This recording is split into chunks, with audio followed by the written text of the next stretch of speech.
runtii waxaan allah mahad iska leh inuu kulmiyo goobtan waxaan u mahad celinayaa dhalinyarada aqoon-yahanada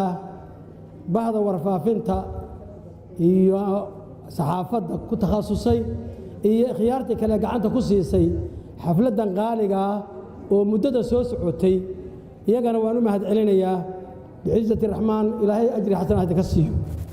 run ahaantii waan isku qalin darsanay shalay mise daraad bay ahayd ayay xafladii qabteen ugu casuumeen arrintan bay ka hadleen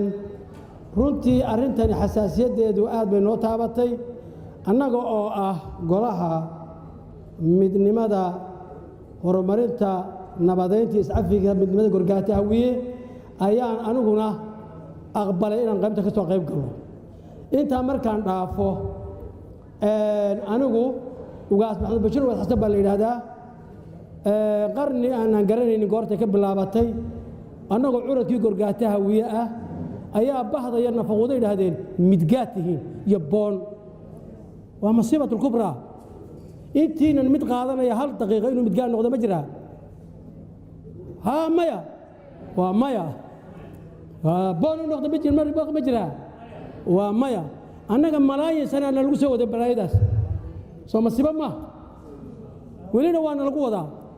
سو مسيبة كلام ما تا وحانو قو أصلا أنا قو هذا كان كا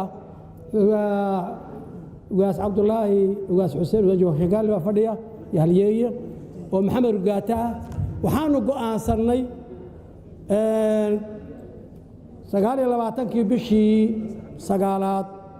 لبعتن سجالية طبعا يعني كعدون ميديا كذا شيء كعي وحانو قان سنة هذا محمد رقاتنا هاي إن والد يوم عرض كودي Gorgaato Hawiye يوم مدي سوامالي كود دارتين با إن سهر دعوة عفنو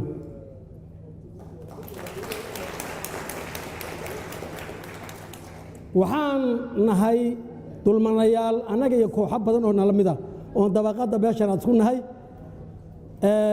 وحانو وعلينا يا هدا أنا جو أوجاس محمد بشير وقاس حسن وقاس حسين عبد الله شوكالي يدقن كي بيش أردن إن أنو إسعافس جود جارسينو بيرها الصوماليات جودها تدبرنا دول بيقولوا حاران يهي الله وحده سبحانه وتعالى يا أيها الذين آمنوا لا يسخر قوم من قوم عسى أن يكونوا خير منهم ولا نساء بالنساء عسى أن يكونوا خير منهن ولا تلمزوا أنفسكم ولا تنابزوا بالألقاب بئس اسمهم بعد الإيمان ومن لم يتب فأولئك هم الظالمون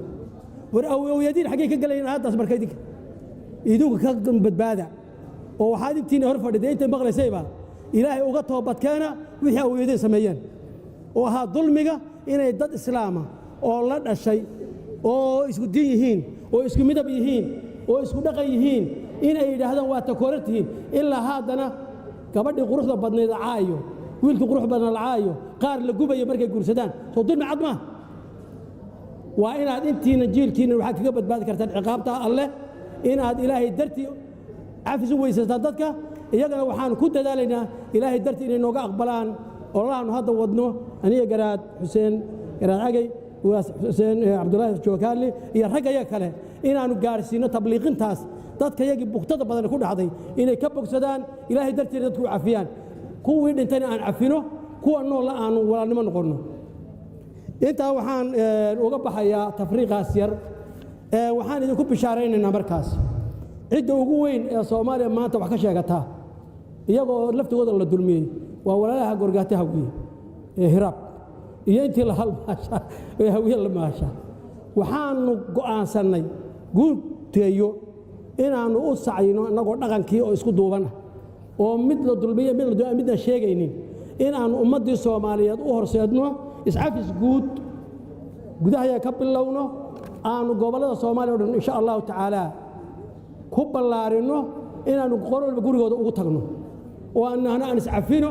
وحيد عي وادعي أنا صومالي وضع لسنه marka kooxdan aqoon-yahanada ah iyaguna dhinac bay ka wadeen walaakiin hadda isku soo qalin darsan insha Allah taala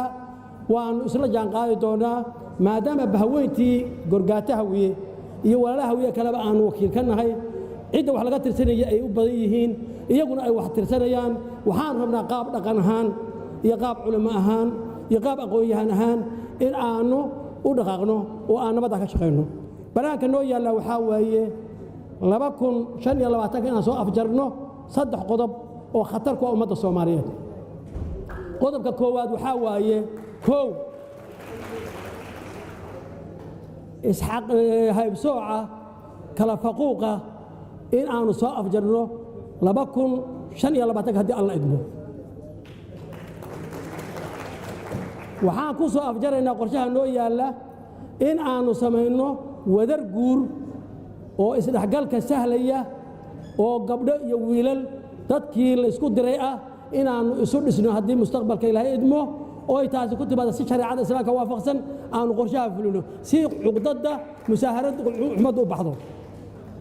qodobka labaad waxaa weeye in aanu baabi'ino dhaqamada haraadiga ah ee ku saabsan colaad abuurka isdilka isnacaybka bulshada Soomaaliyeed oo meel walba aafaysay iyadan inaanu soo afjarno ciizati raxmaan annagoo kaashanayna culimada diinta madaxda dhaqanka siyaasiyiinta ganacsatada ururada haweenka dhalinyarada suxufiyiinta iyo inta wax garata ee Soomaaliyeed annagoo kaashanayna ayaanu guddigayagaas abaabulay ee dhaqankii beelahaas ah ilaahay dartii inaanu arrintaa u baabi'ino ayaanu idala go'aansanay si arrintaasi u dhammaato walaalaha aan idiin sheegan idhi wariyaas daqiiqad wax noqon kara ee maxamed gorgaati iyo kuwa la halmaala ee gobolada Soomaaliya oo dhan jooga waxaan ugu talagalnay inaan gogol u dhigno gaar ah inaan u dhigno oo lagu xaal marinayo oo lagu soo dhaweynayo iyaga iyo kuwa beelaha kale abaabulan labadaba ee colaad tirsanaya inaan iyagana gogol u dhigno oo aan soo dhaweyno ayaanu iyadana go'aansanay annagoo mutadawiciina oo maalka iyaga iyo aqoonta adeegsanayna oo aan cidna hay'ado wax weydiisanaynin marka waxaan anoo ku hadlayaa inta dulmanayaasha codkooda waxaan si hordhac iyo shakhsiyadeydaba